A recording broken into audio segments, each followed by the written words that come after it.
Friends దయచేసి subscribe చేసేటప్పుడు పక్కనే ఉన్న గంట సింబల్ నొక్కి యాక్టివేట్ చేసుకోండి. అలాగే ఆల్రెడీ సబ్స్క్రైబ్ చేసిన వాళ్ళు కూడా బెల్ బటన్ నొక్కడం మర్చిపోకండి. బుల్లితెర జబర్దస్త్ ప్రోగ్రామ్ తో ఒక ఊపేస్తున్న యాంకర్ రష్మి లవ్ అఫైర్స్ అని డేటింగ్ అని ఎప్పుడు ఏదో ఒక రూమర్తో నిత్యం వార్తల్లోకి ఎక్కుతుంది. రీసెంట్ గా ఆమె విశాఖపట్నంలోని ఓ మాల్ ఓపెనింగ్ కోసం వెళ్లిన విషయం తెలిసిందే.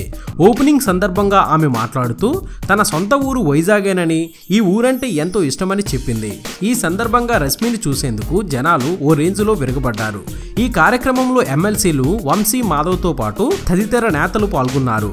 ఆది సరసన తాను ఓ సినిమాలో నటించానని, ఆ సినిమా త్వరలో విడుదలకు సిద్ధంగా ఉందని ఈ సందర్భంగా రష్మి చెప్పారు. అంతటితో ఆగకుండా తాను భవిష్యత్తులో వైజాగ్లోనే స్థిరపడతానంటూ ఓ స్టేట్మెంట్ ఇచ్చింది.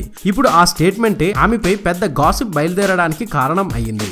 రష్మి వైజాగ్లోనే స్థిరపడతాను అని ప్రకటించడంతో ఆమె వైజాగ్కు చెందిన వ్యక్తినే పెళ్లి చేసుకుంటుందేమోనని ఊహాగానాలు మొదలయ్యాయి. వైజాగ్కు చెందిన వ్యాపారవేత్త కుమారుడునో రాజకీయవేత్త కుమారుడునో రష్మి పెళ్లి చేసుకుంటుందని టాక్ వినిపిస్తుంది.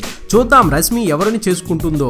ఇది బులెటిన్. మరొక తాజా బులెటిన్ తో మీ ముందుకు వచ్చేస్తాను. అనుక్షణం మనకు మూవీ అప్డేట్స్ అందిస్తున్నాం మన ఎస్వీఆర్ మీడియా యూట్యూబ్ ఛానల్ ని సబ్స్క్రైబ్ చేయండి, మమ్మల్ని ఆశీర్వదించండి. Please subscribe and thank you.